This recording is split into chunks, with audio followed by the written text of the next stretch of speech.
Isn't it incredible that this Batman movie Go on. opens with a couple of codpieces and a couple of jiggly butts just wriggling their way into a pair of rubber pants? It does. I mean, it doesn't start that way. It starts with the Warner Brothers logo just morphing right into the Batman You're logo. right, And I'm like, are you kidding me? This ain't my granddaddy's Batman movie. Except it is, in a lot of ways, because this is if Batman from the 60s was, in the 90s, I guess. Yeah. But worse? It's not good, is it? No. And everything has gone too far. Like, when I saw that car, because we talked last week about Batman Forever and how, okay, this car is it's kind of a good update from the previous one. Just nonsense. Absolutely fucking nonsense movie. And the first line of this movie is, I want a car, chicks dig the car. Which is what Val Kilmer Batman said in the previous one. That's right. It's a fun reference, right? I guess maybe it is a fun reference, and then Superman works alone and whatever. And then Batman slides down a dinosaur like he's Fred Flintstone. Please leave a like, by the way. Watching this by myself, Mason, Yes. I thought to myself... As if you'd be watching it with anyone else. I know. I thought to I had a Batman and Robin watching party and all my friends came around. Lies. Yeah, you're right. I thought to myself, surely comic book movies in 1997, like that year specifically, were better. What year did Blade come out? And that was actually 1998. So that year we got Spawn and Steel. So I guess it's better than Steel, I guess, but it's probably not as good as Spawn. I think it's... Ooh, wow. Tough call. Yeah. You know what? I kind of settled into it. I think it's better than Spawn. But I mean, for me, it would depend on the day. This is the first time I've seen this movie, by the way. Really? I gave up. I saw this at the cinema. This is the first Batman cinematic experience I had. Well, Batman Forever was the movie where I gave up watching these at the cinema. So Batman and Robin was the first one where I'm like, I'll wait for VHS, but then it never happened. I'll wait 27 years or whatever it is. And look, my number one takeaway, Clooney's not a very good Batman. God, he's not, is he? No. He's really not. He's not a good... I understand why you think he might be because he's very handsome and charming. I think he could be in a better movie. Yeah, he's very very handsome and charming. I'm sure the studio were like, we'll just slot him in there, but Bruce Wayne's a handsome millionaire. It'll work perfectly. First of all, that haircut doesn't work on Clooney. It doesn't work on O'Donnell as Batman or Robin. I agree. It looks like there was an outbreak of lice in the Batcave, and Alfred had to come in and just shave their heads a couple of weeks ago. Give Clooney like Batman, like Bruce Wayne hair. He's got to have millionaire hair. He can clearly do it. He's got to have old money millionaire hair, you know? One of my notes about this movie is everybody in this has never been worse. And I think some of those are intentional. Yes. Uma Thurman is doing, some variation on the three Catwomen from the 60s. Absolutely, yes. Like it's your Julie Newmar or your Eartha Kitt or the other one. Lee Merriweather? Thank you, yeah. It's just that. Yeah. But just tragic. I mean, and I know it's bad, and people hate this movie for various reasons.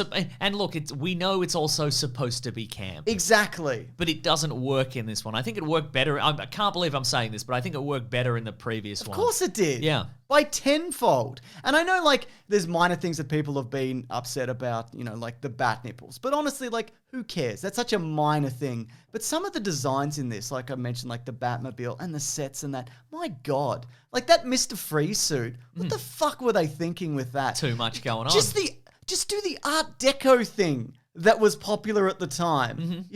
Just weird kind of bulbous, transparent, blue chest pieces, and the whole thing is powered by diamonds, and he's got weird glowing teeth. Just a nightmare. Was that some sort of... Batman goes to a party with Robin. He just goes to a party. Well, he would have in the TV series, but... That's true. There's some...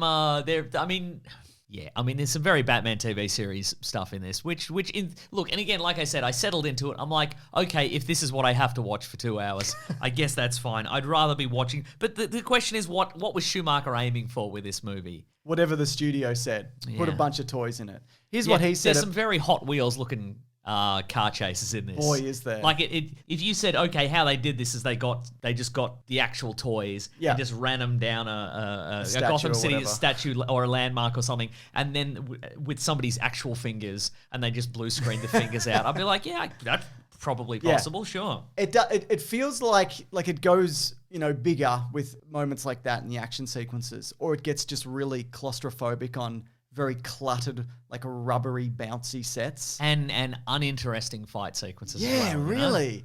Yeah. Really dire stuff. So I've got a few things here from what Joel Schumacher has said about this movie. And I want to talk about one of the more famous ones towards the end. But he said, I didn't do a good job. George Clooney did. Chris O'Donnell did. Uma Thurman is brilliant in it. Arnold Schwarzenegger was Arnold Schwarzenegger.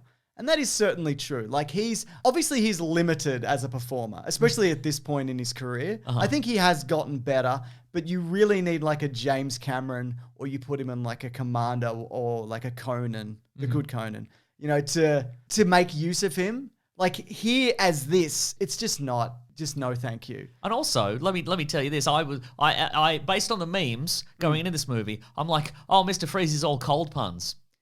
He's all cold puns about a third of the time. Either committed all the way in or don't at all. You know what I mean? Sometimes it's just like, Freeze, that's my name. Remember my name. That'll be your doom. It's not cold based. No, it's really not. Also, he doesn't know a lot about ice. Because there's a couple of things that he said. Well, there's a lot of things. Apparently, he does 27 cold-related puns. But are they puns, really? Here's a couple of my favorites. At one point, he says, cool party, as he leaves. And I'm like, that's like how Snoop Dogg invented the word izzle, so he could just rhyme anything. Yeah, right. You could use that. It's very fortunate that cool is a synonym for, absolutely exciting and fun and what have you, because he could just do it. He could be like, cool bank, because he's leaving a bank robbery. Yeah, cool dog pissing that got frozen by a big freeze ray. That's cool. So here's a couple of my favorites that don't make sense. In this universe, there's only one absolute. Everything freezes. That's not true. Vodka, for example. Yeah. Which is what I was drinking while I was getting through this. And this one, what killed the dinosaurs? The Ice Age. Again, no, it didn't. That's not true. It was probably Adam Driver and a big meteor. That's right. Just nonsense. And then, of course, we've got Bane showing up. My favorite thing about Bane is, first of all, that he sort of looks like the comic book character, but he has none of the nuance or intelligence or fighting skills or any of that. But just his little disguise as a chauffeur, where he's wearing a trench coat and a hat, just driving Uma Thurman around in a car. That's good. And I'm a big fan of that. But yeah, that was definitely like putting in these three characters. I feel like especially Bane and Mr. Freeze off the back of the animated series, that was really like what's popular, what works, what has the animated series done that people really gravitated towards. Because this version of Mr. Freeze, it takes the narrative from the animated series. Yeah. It's the same concept. It's just done much worse. Much worse. We see the footage of Victor Freeze being shocked by some sort of scientific equipment and being hurled into a big vat of cryonic chemicals. Man, everybody gets thrown into a thing of chemicals. Maybe put a safety rail in. Yeah. That's an OH&S issue. That's a fine. Let me tell you that much. You kidding me? He's just like, oh. How'd this happen? At one point, Robin falls into a big vat of what I think is ice cream. What is that? If it wasn't somebody's fetish before this, it is now. I can't get off unless I see a Robin being thrown into some ice cream. Let's talk about Robin, Mason. Okay. First of all, there's this contentious kind of relationship between Batman and Robin in this, and you feel like it's going to go towards the Nightwing situation. Which is to say that this version of Robin quits being Robin and he takes on his own identity, which costume-wise looks almost identical to this version, except he doesn't have a cape. Yeah, exactly. And there's a couple of reasons why that's happening. One, he's in love with Poison Ivy, and he just can't see past that fact for even a second. And the other is that Batman doesn't trust him. And there's a moment where they get back from their first mission where Robin made a big mistake by getting frozen, and Batman's like, Jesus, this guy, really? And he's like, you need to do more training in the simulator. Also, what does that look like? I'd love to know. We don't know at this point, obviously. But also, in that very same mission, Batman got himself frozen to the inside of a rocket, and Robin had to save him. So really, maybe you should get in the simulator. That's right. He's bad at being Batman. He's terrible. Also, what we learn in the opening sequence of this movie is that if Mr. Freeze blasts you with his freeze gun, you have 11 minutes to be unfrozen, otherwise you'll die. You don't just die of no oxygen. That's right. But we learn that 14 minutes into the movie, which means that all the people Mr. Freeze froze right at the start of the movie, they're all dead now. Yeah. Do you don't think Batman went back with his laser that he carries? Not enough time. And his ice skates? Oh, there wouldn't have been enough time. You're absolutely right. I also feel like this Batman, he clearly doesn't trust Robin for a number of reasons, and it's noticeable in even the Batmobile, because for the first time in this series... Single-seat Batmobile. Single-seat Batmobile. Uh-huh. Unbelievable. That was probably for action figure purposes, though, I'm sure. Sure. It was just cheaper to build a single-seat toy. Yeah, so. and then you have to buy two also. You have to get the motorbike and That's this. exactly right, yeah. It's really bizarre that this whole thing is leading towards Nightwing, and then at the end they just go, no. But also, I feel like, not that we should be discussing character development in these movies, really, but I feel like the idea that Batman works alone, but then he encounters this new guy and takes him under his wing, and then they become, they learn to work together. I feel that was resolved at the end of the last one, right? Well, that's true, I think they were just like, what kind of arc are we going to have? But that's what Batgirl should be there for. Yep. You know? Oh, here we go, Mason. Okay. I find the introduction of that character so funny because Dick Grayson opens the door, and the way it's shot, it looks like he's 4 feet tall. Uh-huh. Looking up at Alicia Silverstone. Like, wow. Wow, a Goyle. But also, I also thought it was going to be like some sort of pervy thing, but then it just wasn't. No, they do some motorcycle missions or whatever. What she does the same thing that he did in the previous movie. one. Yes, exactly right. There's also... What they've decided to do in this, the makeup department, whenever she has been doing some motorcycle stunts or motorcycle-based adventures, she returns and she's got like what is meant to be, I think, sort of like sexy grease marks on her face. Yeah, looks like a bloody chimney sweep. She does look like odd spots to put them is all I'm saying. And of course, this version is not related to a completely incompetent Commissioner Gordon. What does he even do in these movies, honestly? I have a note here. It says it took 4 movies, but Pat Hingle's Commissioner Gordon finally did something. There was a switch that had been flipped and was freezing everybody, and he unflipped the switch. He staggered across that set, and he unflipped the switch, and everybody was like, my lungs have unfrozen. That's good stuff. That is good stuff. Incredible police work. And she obviously gets into the Batcave because her uncle let her in or whatever's happening there. And she's got her own Batgirl costume and all of that. And she comes out, and one of the first things she says when she meets Batman and Robin is, "Bruce, it's me." Like that's a joke, I assume. Like, what is that? Like, but it's said so earnestly. You mean because it looks exactly like Alicia Silverstone? Like, she's got the mask on. Obviously, the small right? mask on, yeah. But I guess also this is like a universe where you don't recognize people who've just got little domino masks on, right? Correct, yes. But just wild. And then George Clooney says something like, "Batgirl, that's not very PC. What about Bat Person?" And I booed Mason. I said, "Boo, boo, George Clooney." Just awful. So, do you know about the stories at the time of the body shaming in relation to Alicia Silverstone? I have a vague recollection of that, yeah. This went absolutely wild through the press. Which, by the way, nobody's talking about George Clooney and being like, well, he's not very muscular as a Batman. Boy, he's bobbling his head a lot like a big bobblehead man. There's some scenes. There's a scene where Pamela Isley, Poison Ivy, confronts him at some sort of press event. Yeah. And he's wearing a big double-breasted suit, and he looks like a weedy little man. He's not a big guy.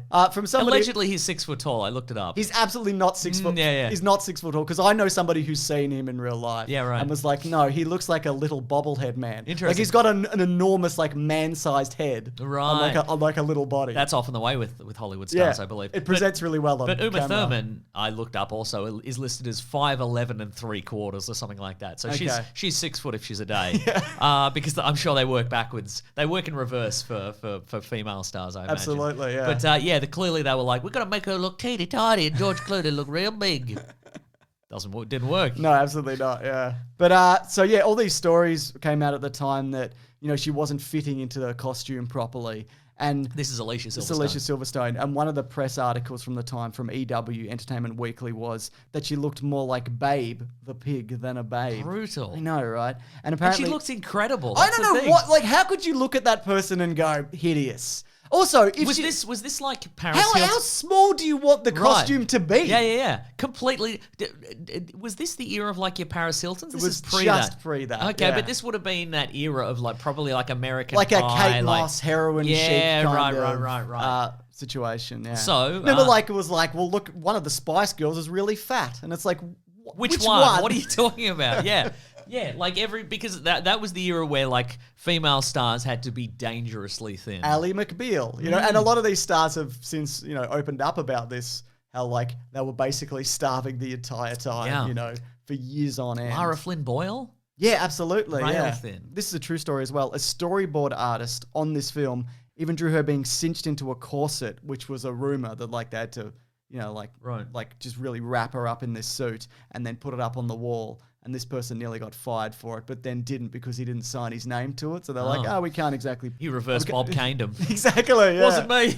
Yeah. I didn't invent this. But yeah, but also, again, like the idea that they would be shaming her, but also these two men in these obviously fake muscle suits get a pass. Ridiculous. Nobody had that physique then. No. Ridiculous. Well, nobody who was doing these movies. Yeah, that's true. Yeah. But to his credit, Joel Schumacher came out swinging in her defense and was just like, what is this? Why are you doing this? Because by all accounts, everybody seemed to like him, and he made the movie that the studio asked him to make. We'll talk about it more. Look, I think the only good George Clooney stuff in this, and it's not even that good, is his relationship with Alfred is sort of explored, and that dynamic of why do you have a 90-year-old butler who's dying working for you? Why did the doorbell ring, and rather than you going like 20 feet to your right and opening the door, did you go, Alfred?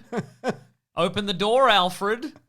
Where are you at? Time's ticking, Alfred. What's that story about like Alfred's brother as well? Oh, Wilfred Pennyworth, who's also a butler. He's also he's a golden age character. Yeah, he is. Yeah. I mean, in the in the loosest possible sense. Yeah. But yeah, that never went anywhere, did it? And also, Alfred's like, I've got this information, I'm putting it on a CD, and I've got to, when I die, because that's going to happen real soon, I'm going to need you to, don't look at this, Barbara, don't look at what's on here, just send it to Wilfred. And then she, first of all, while he's dying in the other room, she is just like at his computer, like trying to crack his password, where he's like, succumbing to this disease. Yep. Against his wishes, she's cracking this password. But he knew. Yeah. But then... But he wanted her to get into the Batcave and all of that, yeah, right? but then she opens she cracks... Just be like, just go to the Batcave. Right? She cracks... I made you a suit. Yeah. She hacks this CD by putting a name in. Yep. First, I hate those scenes where where somebody I gotta crack this guy's password, and they look around the room and go, "Oh, air conditioner. There's an air conditioner in this room. It must be an air conditioner." Yeah. Or whatever. And it's like, nobody... It's just random. That's right. Yeah. Also, I'm saying this because all my passwords are air conditioner. Throwing people off the scent there. Lowercase. That's right. But then she hacks through this, she hacks the firewall, James, and then it's just like, it looks like all Batman's technology. It's like a bunch of blueprints for all the Batcave stuff, like all the Batmobile and what all if she did send it to... Yeah. What, is he selling it? well, Is that what he's doing? was the idea to get him to come and work at the Batcave? Oh, maybe Wilfred's got his own superhero on the okay. other side of the world. Yeah. Who just is constantly being brutalized by criminals because he doesn't have any cool gadgets. Like this Batman, he's useless at being a vigilante. Yeah. But, if you had all the toys and the grappling hooks and the what have you. And it's also got an MP4 of the opening title sequence Boy, in there, does it, apparently. 'Cause yeah. it's like, the Batman logo and the Robin logo in there. But they go in there and Alfred's a computer now. And he goes, hello, I'm Max Headroom, sort of. That's right. I mean, I like the idea of like a digital AI Alfred, which I'm sure they've done multiple times since in like the comics. It's like the Jarvis Tony Stark situation. Right. I like that idea. And Michael Goff is always great. But look, yeah, just the moment where Bruce Wayne has an honest chat with him as Alfred's probably dying, like they have more chemistry and more of a relationship between, say, him and Al McPherson, Sure. who's in this movie for some reason. James, I've written here, this is a question for you. Is Elle McPherson an upgrade or a downgrade from Nicole Kidman? Downgrade, Mason. Wow. Yeah. I didn't think you'd fall for that. I thought you'd say they're both beautiful Australian roses, and I couldn't make a choice. I just meant in terms of like a compelling actor. Yeah, That's right. what I meant, Mason. Okay, all right. I don't judge people on how beautiful they are. That's you. I know. Worked out pretty well so far. Seems to have, yeah. Also, there's a lot of Diamond's disinformation in this movie. Oh, yes? Go Mason, on. do you mind if we have a little sidebar here, a little section called Diamond Disinformation? I love it. Here we Sounds go. good. So first of all, if Mr. Freeze wanted to get diamonds to power his suits and lasers, whatever, just break into De Beers, who have been hoarding diamonds for well over 100 years and still hold over 27% of the world's diamonds in order to jack up the price of diamonds, because diamonds are actually quite plentiful. I don't know if you know this, everybody. I did know that. That's right. But they had a big stockpile, and they're like, what if we start a little marketing campaign that suggests they're rare and beautiful, and you simply must get one as an engagement ring? Yep. For example. Big scam. Makes you think, doesn't it? It really does, Mason. Also, side note that is unrelated to De Beers, if you can afford like a giant rocket tank car, Yeah. could probably just buy some diamonds, I reckon. You probably could, couldn't you? Yeah. Okay, so diamonds cannot generate electricity. So there's a bit of diamond I think disinformation. quartz can. You should have a quartz-powered suit. That's not very... I mean, you could get quartz anywhere, couldn't he? That's right. It wouldn't be very exciting as a movie. You'd crack open a bunch of digital watches. You could. But here's something interesting. A team of physicists and chemists from the University of Bristol have actually grown a man-made diamond that, when placed in a radioactive field, is able to generate a small electrical current. So, you know, if he was going for that, I'd be like, well, that's actually scientifically accurate. I don't know why I was mad about this particular aspect of the story. I think it's because there's just so many things going on and it's all nonsense. My brain is like, which part of this do I even focus on? You know, and I guess, I don't know, it's dumb that he needs diamonds to power his suit. Why would he? Why would he need that in particular? Because he can hold the big diamond and go, nice to meet you, or whatever. He should be scurrying around like behind people's houses like a squirrel, just attacking their air conditioning units with a screwdriver and drinking the contents. That's what this movie should have been about. Absolutely. So and that's more relatable to us. I don't own any diamonds, No. but I have an air conditioner. That's a great point. So famously, Joel Schumacher has actually apologized to fans. Well, multiple times, but specifically also on the making of on the DVD. Oh, that's the worst place to put it, I think. Here it is, though, if you want to see it. The thing is, though, I don't think he needs to apologize for this. This is not his fault. This is studio interference. They said make the worst thing that you can with a bunch of toys in it. He was even known to shout on set, "This is a comic book, just shout it and whatever, who cares?" And, you know... That does sound like his fault, actually. But if you look at the movies, he's actually... He could have said, act better, build better sets, do better choreography. Let's not use weird CGI models of the three heroes and have them do weird leaps and such. Absolutely. But he didn't yell any of those things, did he, James? No, he didn't yell any of that. But if you look at, like, his filmography, there's a lot of really good stuff on there. The movie Falling Down, which is about a hero who's had enough. That's what that movie's about, isn't it? That's absolutely He right. did the movie Phone Booth. He did the movie... About a phone booth that's just had enough. He did the movie The Phantom of the Opera with Jerry Butler. Wow. Yeah. He did Tigerland. You ever seen Tigerland? Yeah, it had Colin Farrell in it. Great movie. So, you know, I think he is a really good director, but he's just kind of been... People only seem to really remember him for this, despite, you know, a number of other good things he's been in. And speaking of... Or maybe if they made some Tigerland toys. Sure. Colin Farrell he could have been a Batman. You push a button on his back and he turns into a tiger? I don't want to go to Vietnam. Too bad. You've got tiger powers, so you've been drafted, idiot.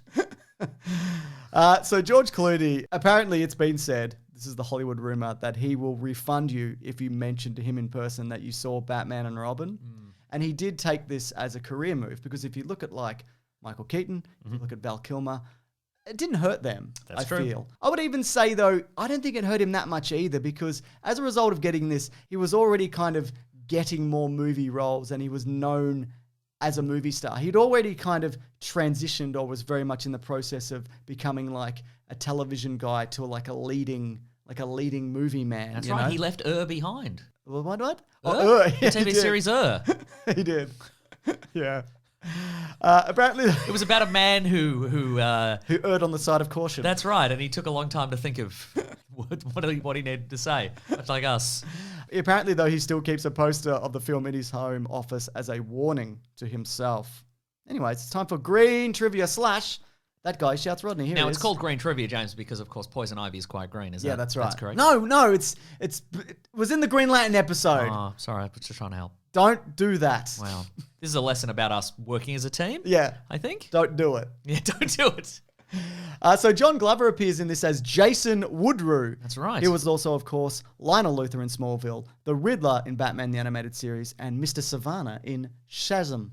Mr. Savannah. Yeah. Because he's Dr. Savannah's dad. Okay. He probably has a All name. Right. I thought you misspoke. No, I would never. Okay. You didn't pick me up on Shazam, though? No? Never mind. That's fine. No. I expect that kind of guff from you normally, so no. So we talked about... anyway, he's great. I like I that agree, guy. I yeah. like John Glover. So we talked about how, Val Kilmer didn't want to return after the last one he did, and neither did Joel Schumacher want him. So a few of the names that went up was William Baldwin again. Okay. And also David Duchovny. Oh, yeah, okay. I can see that. I remember at the time people being like, that nose doesn't work in the cowl. I don't think that's strictly true.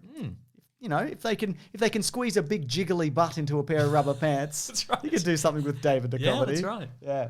So Arnold Schwarzenegger got $25 million for this movie and top billing. Does have top billing, that's right. He smoked white Cuban cigars, so he got regular Cuban cigars and got them painted white so he could just smoke on set. Yes. And apparently he was contracted to only work 12 hours a day, and that includes the makeup process, and had handlers feeding and massaging his hands in the makeup chair. This is still like peak Arnold power. You know? Absolutely, yeah. Yeah. If anyone had dared to challenge the logic of Mr. Freeze smoking what were clearly regular cigars, heat-producing cigars, they would have gotten a piece of his mind, I would imagine. No, that didn't even occur to me. So a new form of light foam rubber was used to make the superhero costumes, and this helped the costumes way less than any other Batman film. But as a result of that, they often ripped out and tore very easily, and they actually needed to be replaced or repaired quickly from the 100 plus costumes which were harvested or built for this. And there was a very real possibility. There was a very real possibility. This is your worst one yet. There was the very real possibility. You really had to shoehorn that Listen in to me, Mason. Right, You're not listening to me. I'm listening. There was a very real possibility that when the skin was exposed because of the cold sets, they would turn blue. Anyways, in an interview with the Burleson Star in Texas, disgraceful. Coolio, who's in this movie, said that the reason he agreed to... Coolio? Yeah. Said the reason that he agreed to do this cameo was because Joel Schumacher promised that he'd get to play the Scarecrow in the next film. So apparently he's Jonathan Crane in this. Oh, yeah. All right then. Alicia Silverstone's costume was later repainted and used for Barbara Gordon's Batsuit in Birds of Prey. Something we have talked about before. That's right, bad show. I agree. One of the worst. And Kevin Feige, the president of Marvel Studios, has called Batman and Robin the most important comic book movie ever made because its catastrophic failure forced major comic book companies and their film studios to rethink how they presented comic book-based media. And that is certainly true. That is true. Because the box office for this, despite having a budget between $125 and $160 million, bit of a gap there, isn't there? It really is. Which one is it? A lot of costumes, a lot of Hot Wheels, I imagine. That's right. The box office return on this, though, was only $238 million worldwide, which was well behind the previous three. It actually came in behind Titanic, The Lost World, Men in Black, Tomorrow Never Dies, Air Force One, As Good As It Gets, Liar Liar, My Best Friend's Wedding, The Fifth Element, The Full Monty, Bean, Hercules, and Face Off. Number 14 that year. Wow. Yeah, not good. Mm-hmm. But of course, there was going to be a sequel because people thought this would do well. And this was Batman Triumphant? There was Batman Unchained as well. Okay, There's a few names out there. Also, I don't recall Batman ever being chained, quite frankly. That's ridiculous. I agree. We talked about this last week also, but this one should have really been called Batman Forever. It's the fourth one. That's right. I didn't even realize that, Mason. And neither did anybody who worked on these, obviously. So yeah, one of the ideas was Harley Quinn, who was going to play the Joker's daughter, and Scarecrow were going to appear, and hallucinations that the Scarecrow would make people have would meant that former villains would appear, including Jack Nicholson's Joker, just casually slip him $30 million to appear in one of these again. There was also a Nightwing spin-off sequel that was going to be in the works, and Joel Schumacher apparently had several meetings with Warner Brothers trying to convince them to let him make another Batman movie. He wanted to make it darker, that Batman Year One movie that we talked about last week. That's right. And he wanted to cast Kurt Russell as a young Commissioner Gordon, but Warner Brothers decided not to rehire him, and of course, it went through a number of handlers, including Darren Aronofsky was going to do it at one point. But yeah, the next one was Batman Begins, which despite being only 8 years later, it feels like there's like... It's like 100 years. 100 years between those movies. Oh my God. Oh my God. Anyways, I know people talk about, how bad it is. Yeah. It's because it is. It's very bad. Yeah. Yeah. I wouldn't say it's boring though. But I would say it is boring. It's kind of boring. I'd say it's kind of boring in parts, actually, yeah. Yeah, fair enough. Well, I wouldn't say it's very boring. How about that? I also wouldn't say it's very boring. So when they do the new 4K release, Put that on the poster. Absolutely. We wouldn't say it's very boring the whole time. Definitely. It's just very boring some of the time. Agreed. And Bane wears his little hat. And that's not boring. That's fun. Yeah. Anyways, if you want to see these early, because these aren't boring, I feel. That's right. I mean, I'm biased, obviously. You can actually head over to bigsandwich.co where Ben and Lawrence, they get the edit done, and it always goes up there early, including next week's episode. Here's a hint. What is it? I think we're doing Back to the Fast and Furious universe. Back to the Fast and Furious. Universe. What would that be like? Marty. It's all about family, Marty. Marty. Vin Diesel, he sucks, I think. He's not apparently he's intolerable. Just a completely insufferable I've heard that, yeah. maniac. Apparently, in the new one, like, there's almost no scenes with Dom, with anybody other than Michelle Rodriguez. I've heard 'cause that. he doesn't like any of them. Well, that's what I like, though. I like that too, yeah. Yeah, just weird green screened movies where nobody's in the same room. But in addition, if you head over to Big Sandwich, there's bonus movie commentaries. There's bonus podcasts. We do video game Let's Plays there, don't we? That's now? right. That's a new thing. That's a new thing. But also an old thing because we used to do it. Now it's on there and whatever. Yeah. And also our podcast, The Weekly Planet, where we talk movies and comics and TV shows. That actually comes out there Monday. Do you mean Sunday? Sunday, as opposed to Monday. Love it. What do you think about George Clooney returning as Batman? Just in something. If they improve the hair. Yeah? Look, we've all heard rumors. Sure. Do you think if they did bring him in for like a little gag or something like that? Yeah. Do you think we'll see the hair and will it just be his regular hair? I think it'll be under the cowl. Yeah, it will be under the cowl. Or maybe, no, because you'd have to, because he's not very distinct in the cowl, is he? Well, nobody is, really. Yeah, well, that's true. Yeah. I think there's a fair chance that they're going to trap Ezra Miller in the George Clooney Batman universe at the end of those movies. All right, thanks, everyone. Grab that gem, you guys. We'll see you next week. Goodbye. Oh, also, Mr. Freeze, he says grab the gems or something. Wow. Get the gems. Get the gems, he That's says. the thing that I say. That's great stuff. And just to be clear, I didn't steal, because I haven't seen this movie till now, so I didn't steal that. Yeah, it's your favorite movie. All right, goodbye. I did steal these cigars, though. Goodbye.